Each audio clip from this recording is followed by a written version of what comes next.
Hi to everyone out there watching. So it's already weekend again, and that means, yeah, you guessed right, it's time to take a look at another Tarot Oracle deck out of my Tarot Oracle and Lenormand deck collection. And this time I decided to take a look at the Ferdinando Crippa Tarocchi.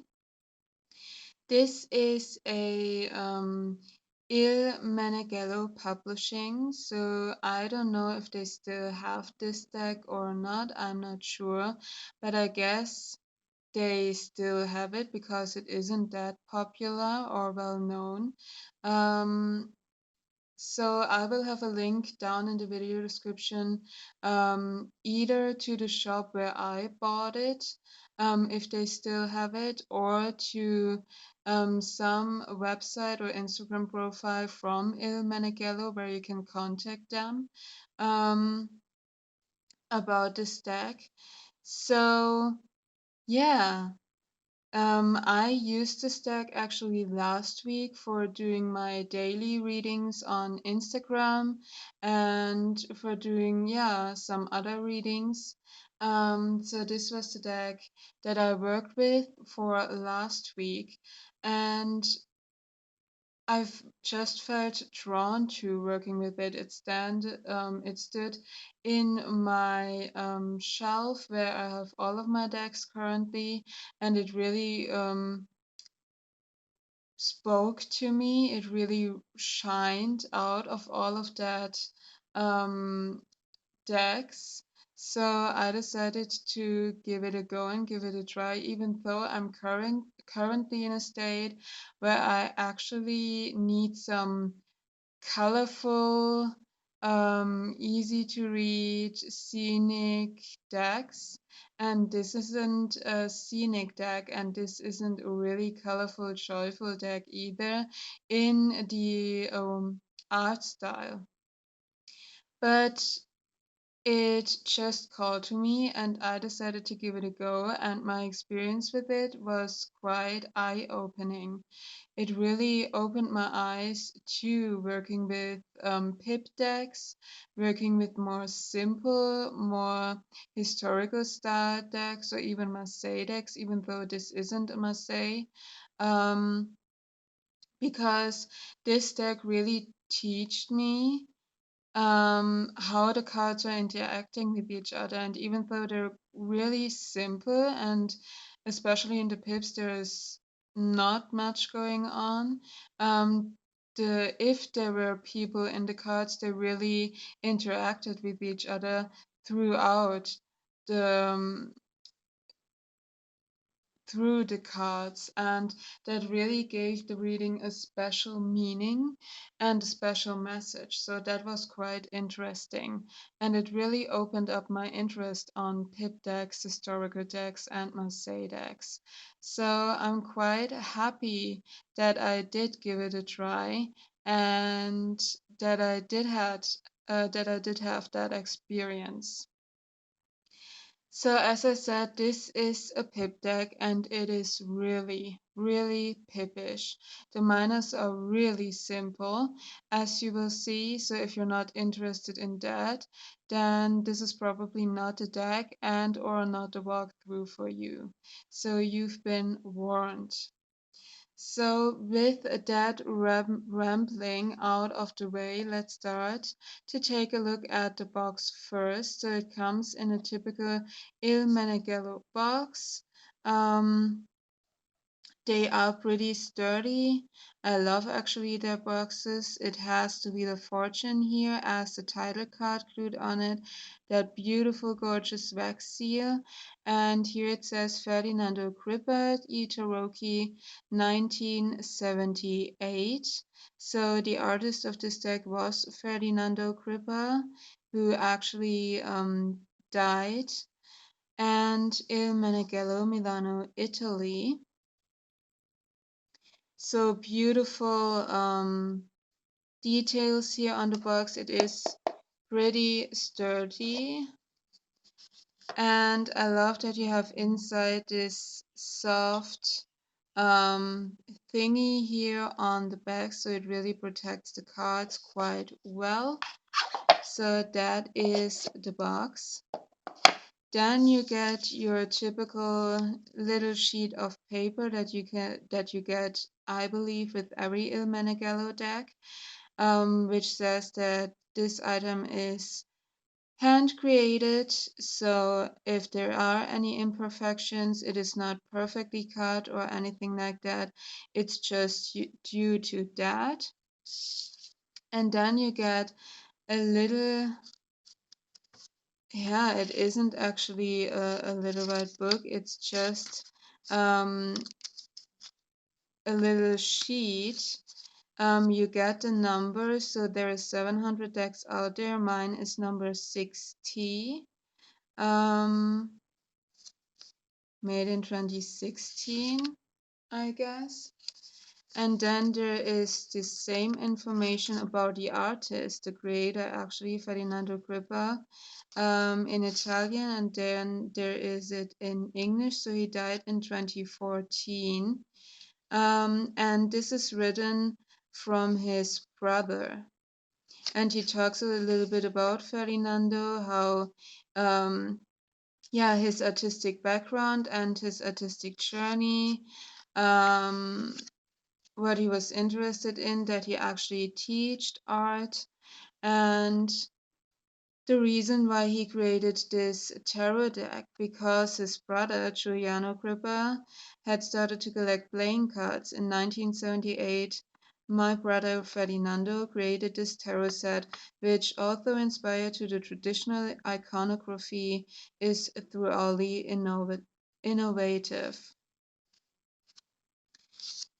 So that was the information that you get with this deck, and it is a really, really special deck because of his art style, because of the way he depicts the people, especially in their facial expressions.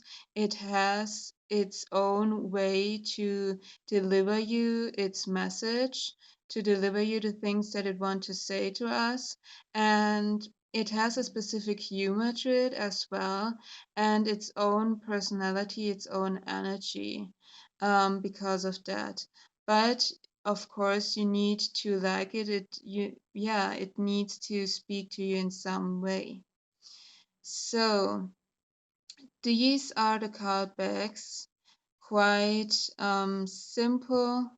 Just some of this, I don't know even how to describe this color. It is a mix of gold and green. Not my favorite color actually, even though I love greens. Um, but it is what it is. Cardstock is quite unusual for Meneghello decks. I have some other ones, which are thicker and more textured. This really is, it has some kind of finish to it, so it's not glossy by any means, but it's not completely matte, and you don't get that papery texture, so it feels smoother. Um, and it's thinner. It is a quite thin deck actually, even though it can hold up to shuffling, but it's pretty thin in terms of cards. So overhand shuffling, I'm an overhand shuffler. They don't stick together. You get a really good slide in there. You get a really good mix in there as well. And because they're so thin, I believe that they're really nice, flexible, quite easily. And they go back, as you can see. I'm not sure if they will hold up to a lot of rough riffle shuffling because they're on the thinner side, but I'm actually surprised that they really snap back into form. So that is that. So as I said, this is a pip deck and it's quite pippish. As you can see, you just have the number here and the symbol of the suit down there. there are some differences. So you get a kind of color coding for the suits because of the way that the numbers are depicted. So for the wands, you have branches that depict the numbers. For the cups, you have this really beautiful decorated purpley red spirally kind of thing that creates the numbers.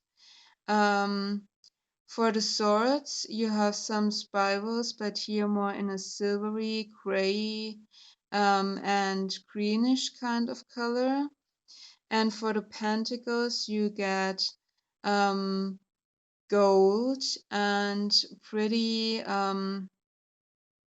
pretty decorative style of numbers right here. So they are color coded in that way, and you will see some details.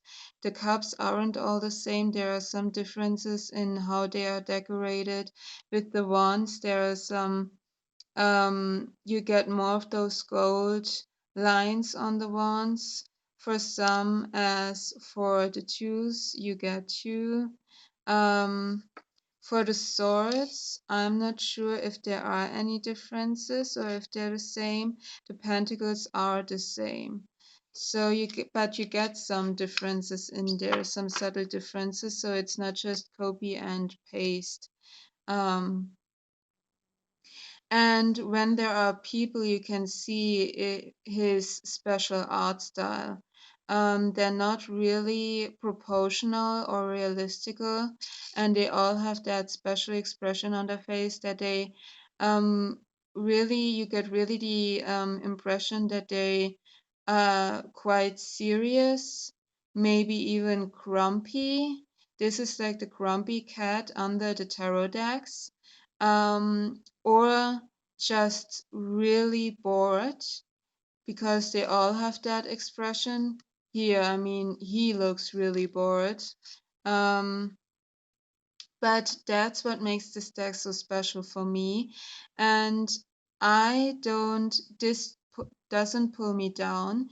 This actually makes me smile, seeing all those bored, grumpy looking um, faces and facial expressions. And it reminds me, because I myself am a person that really has a really serious expression on all of the times, even though when I'm happy or I'm enjoying something, I tend to look quite serious, and that's not intended.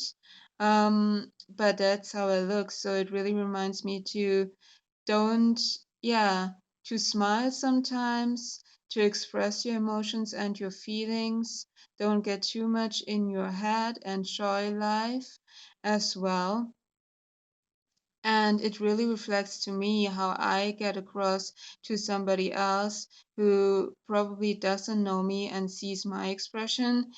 So, yeah, but for me, this gives it that kind of humor, that it delivers the messages to you. Not that it can't be serious or that you cannot take the messages of this deck serious, but there's some kind of humor, of sass in there as well.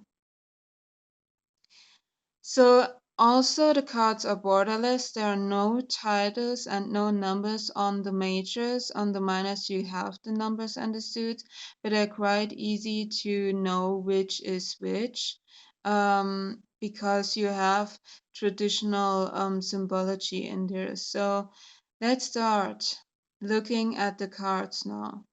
So here we have the Fool, and you see he has his staff, he has his little dog companion, which has quite interesting proportions actually. Um, yeah, so you really get that sense. It's quite unusual because he just stands there and he looks not really excited, but this is specific for this deck, but you still get a sense of a fool. The magician, a handyman, a craftsman, creating something with all his tools here in front of him and probably enjoying his life. Even though he looks really bored, and it's just like He gives me that impression where everyone else is quite, oh my gosh, how did he do this? And how he's able to create that. And he's like, I don't know why you're so excited. I mean, it's my everyday work. It's nothing special. I can do that quite easily. So that is that. The High Priestess. You get more the sense of a purpose here, which you will see in more historical traditional decks. She has some paper here in her hands of knowledge. She sits on her throne. Um, Quite unusual because you don't have the sense of a moon or of water, but you actually have the sense of a sun right here. At least that's what I'm seeing. Actually, let's zoom a little bit more in. But you still get a sense of a purpose here. The Empress sitting on her throne, looking really regal, having her staff and her shield. You have a lot of red here, which I love to see in my Empress cards. You have some flowers at the top, but she looks really regal and really in her power, like she owns her shit. The Emperor. He actually doesn't look that badass as the Empress. He looks more gentler. I love that you still have the bird of prey here, even though it is sitting instead of flying, but it just needs to take a rest because it really looks tired. And you have the Emperor, love his beard, love his staff, all of that red color here with that silver color. You almost get that sense of a um oh my gosh, I can't talk. Word finding, you guys, word finding of a armor. That's what I wanted to say. So it still works. The Hierophant or the Pope, you have that symbol of that cross. You have the typical Hierophant stuff right here. No keys, at least I can't see keys. The Lovers. Quite interesting Lovers card. You have the Cupid, but it's not flying in the air. It actually looks almost like he doesn't have wings. But he has its bow. There is an arrow and a heart. In here, he is blindfolded, and you have this couple right here. Um, this is one of the few cards where you have some nudity. They're leaning into each other, they're hugging each other. Why he actually needs to play on her boobs, I don't know. But maybe you get that nurturing aspect of the female energy, giving and receiving. A flower right here. The Chariot, which is quite interesting because you don't have a charioteer, you just have the chariot and the two horses pulling in different directions. Also, there is no black and white horse, they're both white, but that could also be because none of the living beings are colored in, so they don't have skin color, and the animals also don't have a color. You have the Victory, Laurel Reef right here. Yeah, pretty simple in its depiction. Strength, pretty traditional in the older decks. You have her pulling the mouth of the lion open, but she almost looks more dominant than the lion does. The Hermit. Love his long beard, love his stuff. He has a lantern right here. It is a really simple deck, but you get the symbology or the things that you need to recognize the card and that you actually need to get the message across. Um, and with its special vibe because of that facial expressions and because of that special art style. You get pretty much out of this deck actually, even though you might not um, reckon with that when you see the cards at first and how simple they are.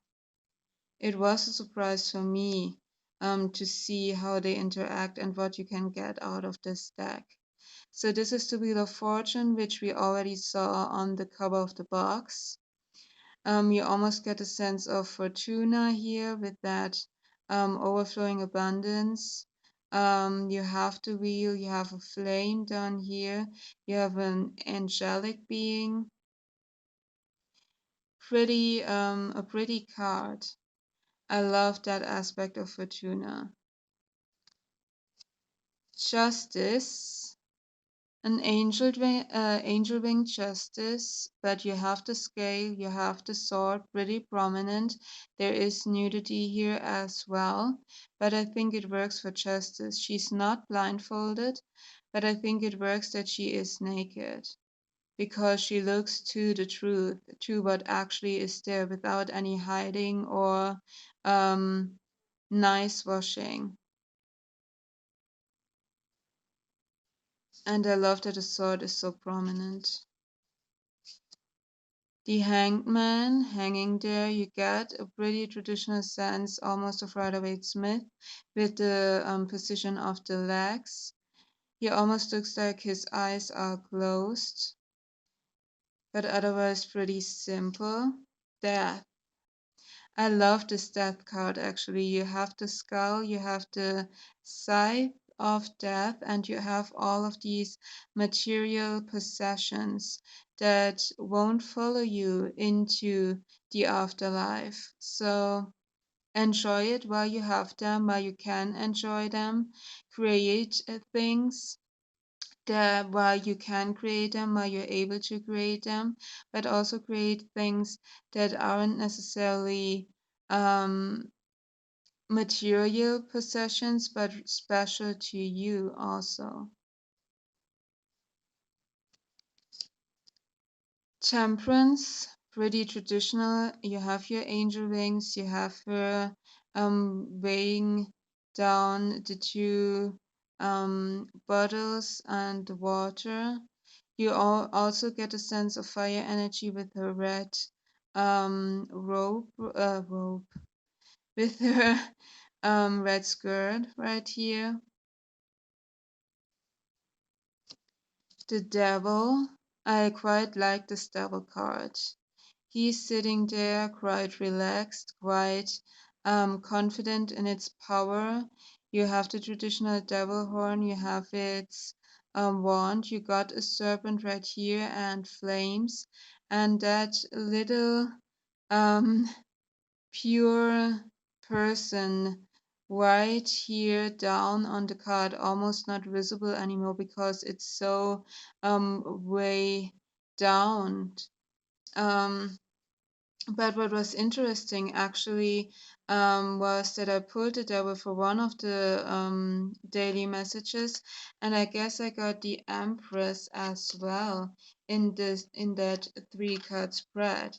And when you look at these 2 cards, you really get a sense of now it's time to get up, get that stupid devil off that throne, and own your throne back. So not getting pulled back down by it, but rising up to into your power, getting your power back, and then sitting comfortably on the throne that was meant to be yours, not the devil's throne, because you really get that sense of she was down here, but now she's owning her power and her throne back, the place that she deserves to be. So that's what I meant when I say that these cards interact pretty good with each other. Just one example of those, even though they are so simple. The tower, quite traditional tower. The top of the tower is split by a lightning strike. You get someone falling down.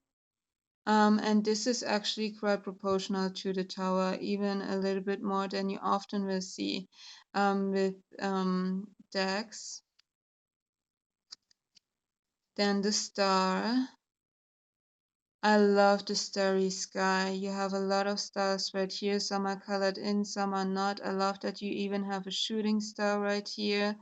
She's laying quite comfortably on earth in front of the water and pouring water down.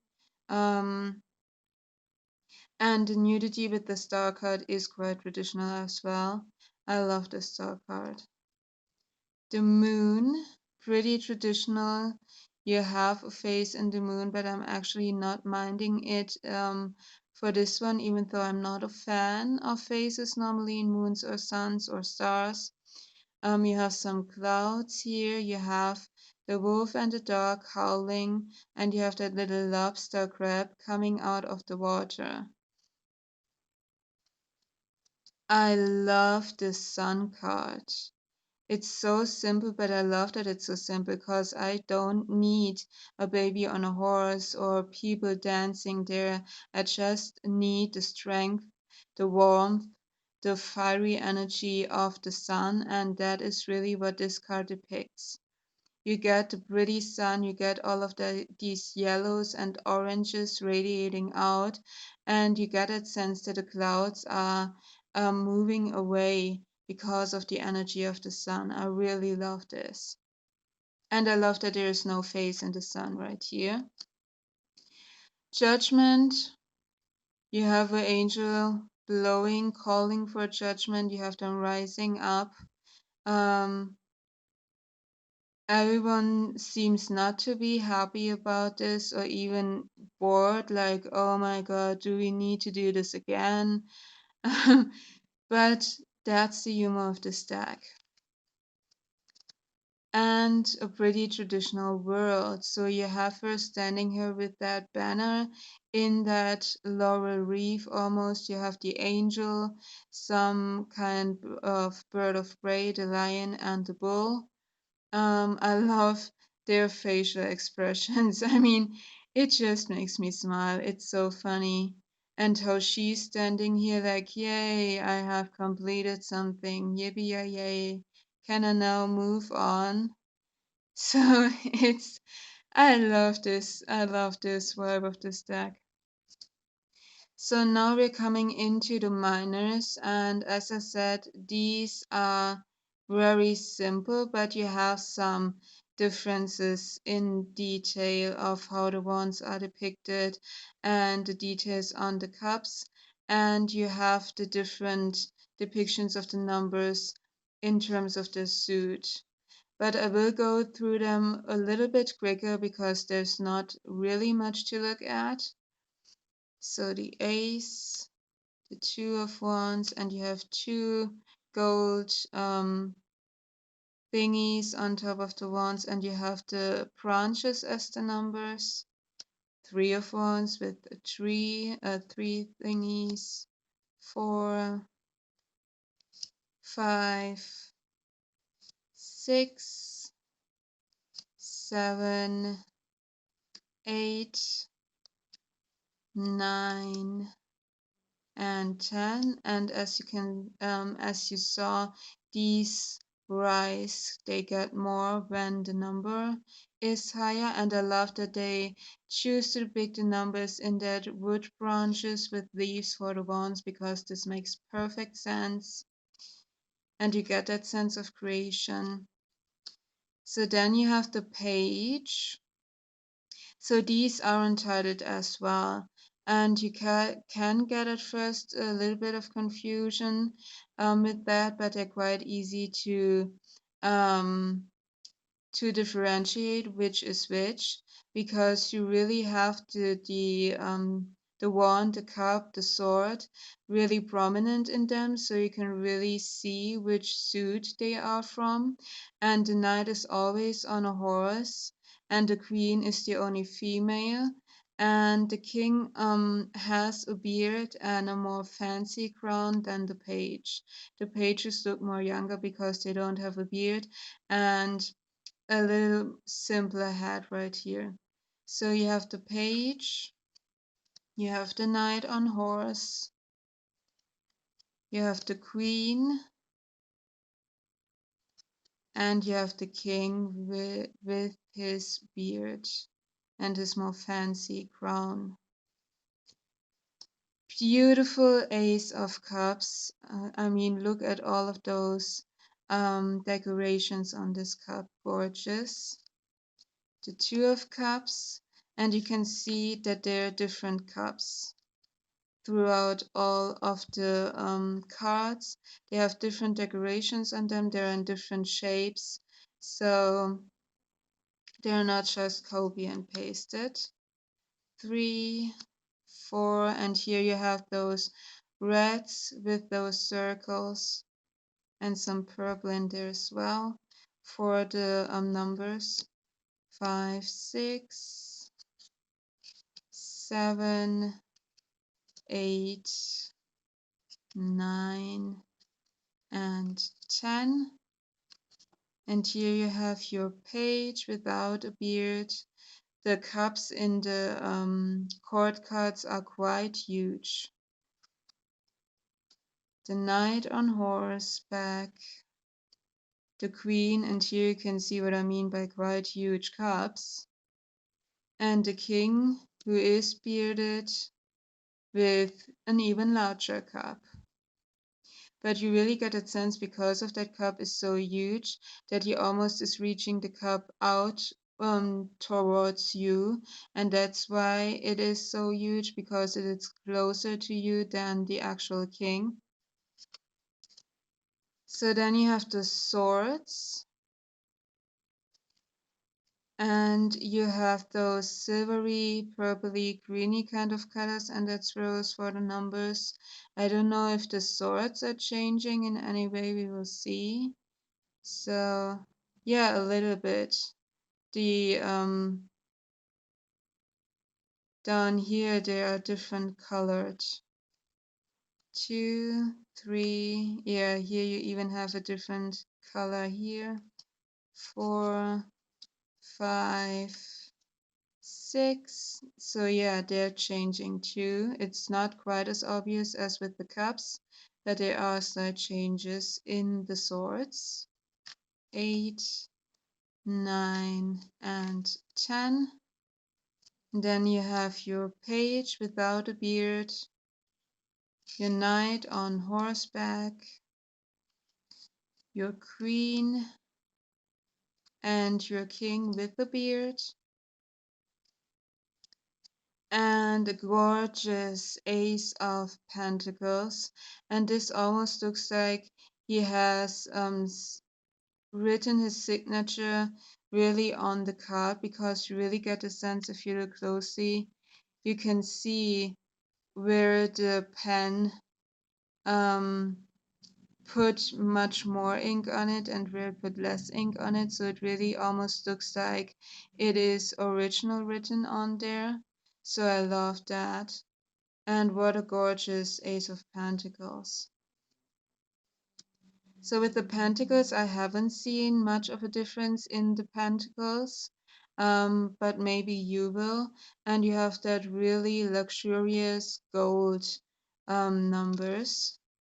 So 2, 3, 4, 5. You almost get that sense of leaves here again.